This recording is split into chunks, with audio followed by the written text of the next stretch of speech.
We're here in the Buccaneers film room, place where we spend a lot of time. And Todd, we're going to look at a young prospect. I want you to grade him for me. Right now, I think he should have been the first player taken in the draft. I've seen his tape earlier. No, he was a smart player. He hustled.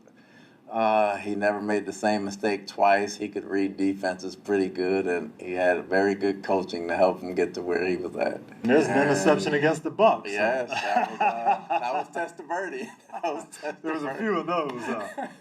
That was Testaverde. Came in as a free agent and never looked back. I guess never looked back.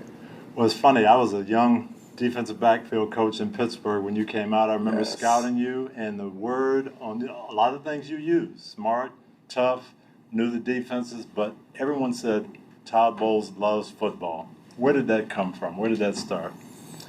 I grew up playing it. That's all I knew: football and baseball. That kind of, you go out in the street and you play street ball. I had a Chuck Foreman jersey on, number 44, because he was kind of my favorite player back then, and always practicing the spin move, always wanted to play, and So you're an offensive guy to start with? I was an offensive guy when we had to play both ways. Defensively, I wanted to be Jack Tatum, but offensively, I wanted to be Chuck Foreman. So was that the scouting report on you as a DB then? Physical, knock people out? It was probably smart, always in position, hardly out of place, rarely fooled, I think. I think. Now, there may be people that beg to differ, but I would say that was close to it. All right, now I'm very close with Bruce Arians, who was your college coach. He's a very honest guy. I think he told you that you would never be a successful NFL player, right?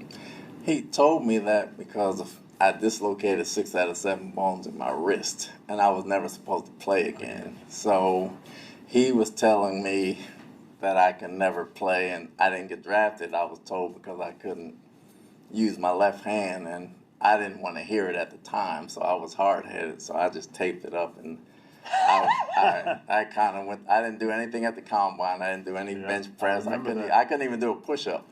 So I went as a free agent. I had about 12 offers, and I couldn't stand Washington because half of my team in Temple was from Maryland or D.C., but I thought it was a good opportunity, and I went there. I said, well, I'll go until they cut me, and I never looked back. Did you have that sense that I want to prove Coach wrong, or did you think he was just I think he was trying to help. He was more concerned. It's not like he was being mean. Did he want you to join his coaching staff? No, he never asked me that either. He never asked me that either, but, I didn't take it as he said it to be mean. I took it as motivation, more or less. I wasn't ready to give it up, and I said, I'm going to do this anyway, and luckily I did. Now, you ended up going to Washington, playing with a great defense there and some great defensive coaches. And your philosophy now is a lot of high pressure, get after them. Did that really develop in Washington? It started there. Richie Pettibone and Emmett Thomas. Richie always put in. We ran a 3-4 or 4-3. We blitzed. We went zero. We did a lot of things. And then it kind of carried on with Parcells, and it kind of carried on after that. I met Wade Phillips, and it kind of carried on. Zimmer was a part of that, and a bunch of guys, Mike Nolan, and it kind of came to fruition, taking bits and pieces from everybody. So this is your defense here, and we got some shots, and it is harass the quarterback at all costs, right? Yeah, they don't give you many rules nowadays. If you sit back all the time, they're eventually going to pick you apart. So we got to try to do things to speed them up, or it's more pressure than sacks, but, the guy's been doing a good job getting pressure and sacks, so I'm happy with it. But when I think of Todd Bowles' defense, this is what I think of. It's people coming active, a lot of different things going on, not knowing where they're coming from, people everywhere. Is it simpler than it looks, or tell me about it? It's simpler to me. I don't think it's as simple. I think I'm more of a cover guy than I am a blitz guy. I don't believe that. I see those blitzes coming from everywhere. They do when they come. It all depends on the quarterback. When they come from everywhere. Okay. But I really try to look at most of the coverage stuff first, and then I'll add the blitzes on top of that. So I know when we can't sit back and we have to go get them, and I kind of know when we have to sit back and not go get them. So would you say a lot depends on the other team's philosophy and their offensive line, and that if you can't get there with 4 guys, then you're going to come because you don't want that guy sitting there? He can't sit there all day, whether it's 3, 4, 5, 6, 7. We have to see. First, it's the philosophy. It's the quarterback. Does he look down at the rush? It's their deep passing game or quick passing game. It has a lot to do with a lot of things. Sometimes we try to get the ball out of his hands. Sometimes it's against the run, and sometimes we dial it up and we really want to get there. So, we try to spread it around. To me, that sounds like an old DB. You were probably back there in the back saying, don't give that guy time. Don't let him sit his feet. That's exactly right. The best pass defense is a pass rush.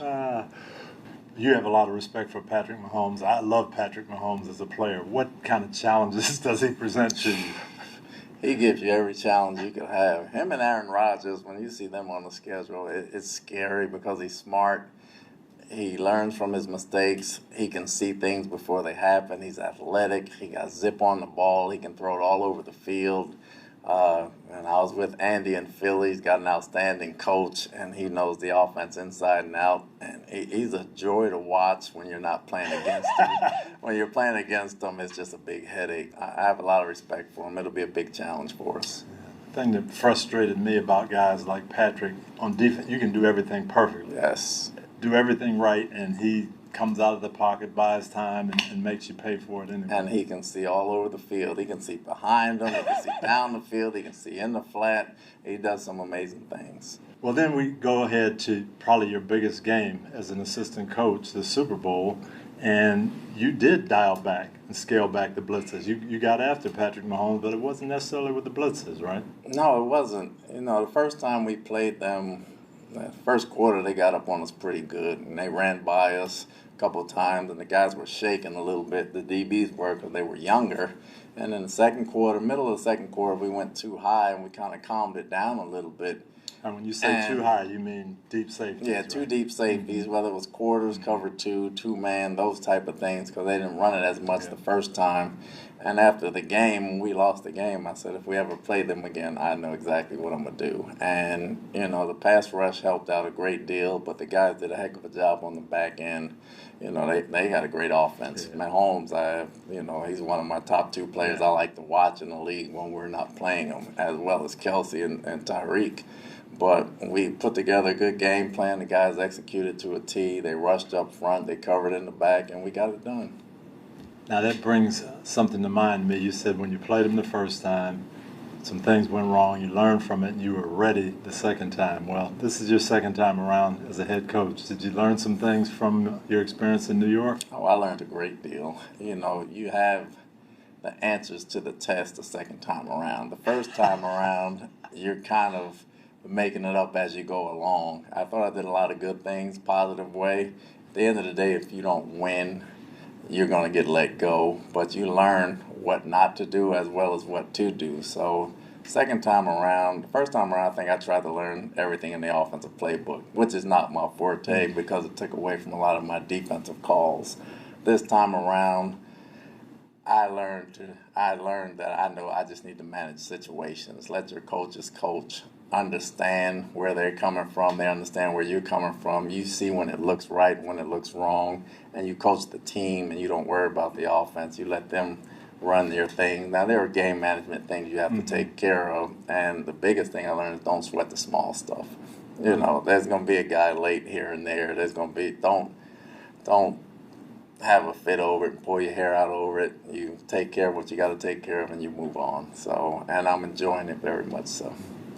Now, you talked about kind of letting the offense run, and you got Byron Leftwich, and it's in good hands. How much are you still going to be involved with the defense? Very much. Why did I think that? This year, very much, because we didn't add a guy. We thought it was too late in the process to add somebody, so we wanted to keep the status quo. So I'll call it this year, but Casey and Larry's been a great help, and we all sit down and game plan together, but this year, I'll be involved very much so. Okay. Now, you went to the Jets, and it's a rebuilding program. The Jets were not a great team, and it's going to take some time to build it up. This is completely different. People here in town are expecting the Super Bowl. What What's it like stepping into that environment and that type of pressure? Well, I'm expecting the Super Bowl. Okay. I mean, that's the only reason you coach. It's great when you have good players and you have high expectations. You don't want to walk in the building and say, I'm hoping we win 5 games. That's not even what you want. You want the pressure. You want all the things that come with it, and that's what the game is every week anyway. You know, you live for the pressure, and you make decisions based on what you see, what you know, what your players know, and you live with it, and I'm all for that.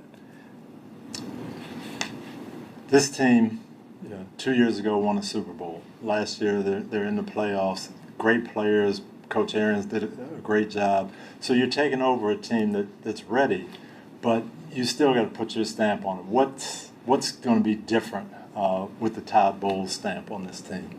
I think it's still developing. You know, we talk about every word is the same. We have trust, loyalty, respect with Bruce. We have accountability with me. All means the same thing. I don't want to come across to my team as, now I'm the head coach, we're doing this. We have a lot of good things in place. And I'm smart enough to be very dumb to keep the good things in place and then try to add or detail, so to speak. We went 13-4, but we weren't detailed at the end of the year to win that game. The Rams did a heck of a job. Hats off to them, but we got to be more detailed in certain things, and we got to be accountable for that, and they got to be accountable with each other, and I think that's the biggest thing I'm trying to get across to them. Yeah, it kind of reminds me, I went to Indianapolis. They had a great team, great quarterback, and I didn't have to do too much, but my stamp was, hey, we got to not turn the ball over, ball security. It was just one point that I thought was going to take us to the next level, and yours seems to be detailed. It's detailed. It's the same thing. It's detailed whether we could run it here or throw it here, whether we can blitz here or not blitz here, whether we can understand the guy next to us, what he's doing to understand my job better. We have to do that. We have to do that. Another similarity, I think we have we inherited a great quarterback. And what's that like? You were on the staff last year, but you weren't coaching Tom. Now you're his coach. Tell me what that's like and maybe some of the challenges. Defensively, last year was different because seeing him on the other side, especially in practice, he will challenge your rules, your technique, your fundamentals. DBs can break on the ball, but if you don't plant and drive, if you take one false step, that ball is just out of reach. And it is the most frustrating thing to see because you think you got to play and he makes a heck of a play, but coaching on this side with him, it's funny because we have a lot in common as far as how we see the game. He really just wants to win. Whether it's throw at 60 or run at 60, he just wants to win the ball game. We see it the same way. Our philosophies are the same way. He has a killer instinct. I don't say a lot according to popular belief, but I'm trying to cut people's throats out myself. You know, it's an inner drive that you just have, and you always have it, and it never leaves you.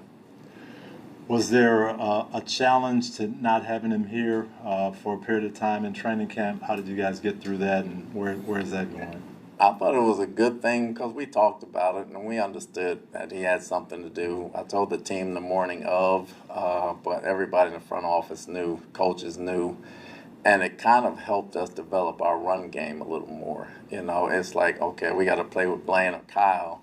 Let's develop things we have to do to win the ball game. And I think in that process, we got our run game going a little more because we spent a little more time on it, and which we probably wouldn't have had he been here. So I think it helped us in the long run. And we figured out that we're a team and not just one guy in a team. Yeah. I want to ask you about a quote you made, and I can really relate to it. You said that you've always been a DB coach and you were a defensive coordinator, but now that you're a head coach, you're the black head coach. And tell me what you meant by that, and I feel you. Yeah. You know, when you come into the league, you're a defensive back coach. Nobody really cares what color you are because you're not out front. And then you're a coordinator, which still isn't too bad. You know, it's especially there are a bunch more defensive coordinators that are our color than offensive. And then when you become a head coach, now you get colorized. And it's like, why now? It's like, when you take a flight, you don't worry about who's flying the plane. You know, whether it's black, white, Asian, Chinese, Mexican, it doesn't matter. So it shouldn't matter as a coach. And for me, it's not a big deal. For a lot of people I know, it's not a big deal, black and white. But somehow, you know, the stigmatized is you get labeled as that coach. And I think the more we talk about it and label it, the more we're going to have prejudiceness. And when you start letting it go and people just start saying, coach here, coach there, I understand why, because there's been so few of us, but, you know, we don't look at it that way on the staff. Not me, not Byron, not Goody, not Keith, Casey, Foote, Ross, all of us, McNair. There's a bunch of us that we know what color we are. We live it every day. I'm not getting any lighter. I'm very happy with that. So, you know, judge me off my work and not what I look like. So how have you kind of responded to that challenge then, or that the way it comes at you? What's your answer? I think I'm out of answers. I don't have an answer other than let my work do my talking. You know, you want to help everyone get ahead, whether, I don't care what color the coach is. If you're a good coach and a good person, I will try and help you any way I can. That's my answer to it. I don't think you have a true answer to respond, and you have to answer to the media every 2 minutes. Like, how does it feel to be a black coach? That's a question that doesn't make sense right there within itself. You know, I feel like I always do. I wake up, I eat breakfast, I eat lunch, and I coach ball. So, you know, I get the question. I understand they have a job to do, and I understand it's different because there's not a lot of us there, especially getting second chances. But you handle it by doing your job. You handle it by being a good person. You handle it by trying to be the right person for everyone to see that's coming up our color so they can do the same thing. I told you I had a couple things I learned about you that I didn't know. Number one, that you were quite a trash talker as a player. Are you a trash talker now as a coach? I'm probably worse now than I was as a player. But you keep it behind the scenes, maybe, huh? If you came out to practice, you would hear it all practice. Okay. You would hear it all practice all day long. All day long. Because they have to play like that. And you have to know your assignment, and you got to listen to people talk to you, and can you still do your job? So you challenge some people. Some people you don't want to get too big for their britches. And you talk trash to Tom? I haven't talked trash to Tom yet. Defensively, when I was over there by myself, under my breath, I would say something. I try not to talk trash publicly to the offense because I know it's going to create. Now that I'm the head coach, I can talk trash to both sides, so Tom included, so I'm okay now. Well, the other thing I heard about you is that you're a heck of a singer. Where did that come from, and who gets to hear you sing? I was a street corner singer growing up, and my sister could sing. She could really sing, and somehow we had no money in college, and we did a talent show. We were called the 3 Degrees. There was 3 of us, and we sang Sadie by the Spinners, and we won the talent show, like $200, and we had go get cheesesteaks. We were starving to go get cheesesteaks. I can carry a tune. I used to be a very good singer. Now I can carry a tune, but who hears me sing? Who hears you sing? I'll sing in the hallway sometime after 6 o'clock when I'm tired, when I'm walking to the cafeteria. The coaches will hear it. The players will hear little hums here and there. Not all of them, just a few. But I'm more of a car shower singer. Can we get a little sample here? Oh, gosh. Can we get a little sample? I don't know if I can sing anymore. Let me see. I bet you can. All right. Eddie Kane Jr., the 5 Heartbeats. You know, I feel like going on.